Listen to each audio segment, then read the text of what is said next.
તો બનાસકાંઠાથી સમાચાર સામે આવી રહ્યા છે। બનાસકાંઠામાં ટેકાના ભાવે ખરીદીમાં લાલિયાવાડીના આક્ષેપો કરવામાં આવ્યા છે। ભારતીય કિસાન સંઘના ટેકાના ભાવે ખરીદીમાં આક્ષેપો થયા છે।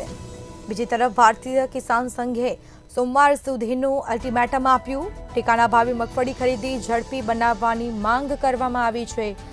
બીજી તરફ 2 સેન્ટર પર ટેકાના ભાવે મગફળી ખરીદી શરૂ કરવાની માંગ થઈ છે।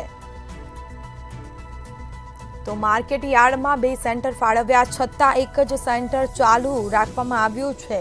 ટેકાના ભાવે મગફળી ખરીદીની પ્રક્રિયા પણ ધીમી ગતિએ જોવા મળી છે। વધુ વિગતો સાથે સંવાદદાતા રમેશ પટેલ ફોનલાઈન પર જોડાયા છે। જી, બનાસકાંઠામાં ટેકાના ભાવે ખરીદીમાં લાલિયાવાડીના ખેડૂતો દ્વારા આક્ષેપો થઈ રહ્યા છે, શું વિગત?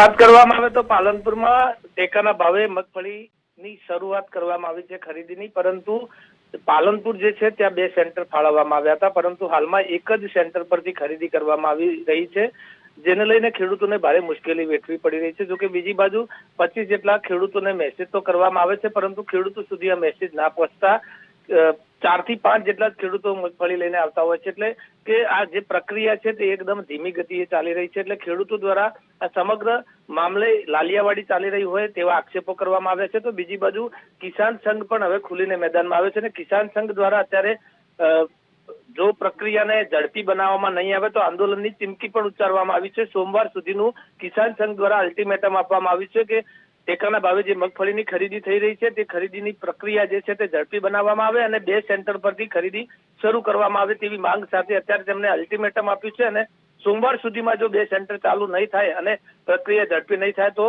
કિસાન સંઘ દ્વારા આંદોલન કરવામાં આવશે તેવું પણ અત્યારે ચીમકી ઉચ્ચારવામાં આવી છે। સ્મિતા, તે તમામ જાણકારી આપવા બદલ આપનો આભાર। તો ટેકાના ભાવે મગફળી ખરીદી ઝડપી બનાવવાની માંગ કરાઈ છે।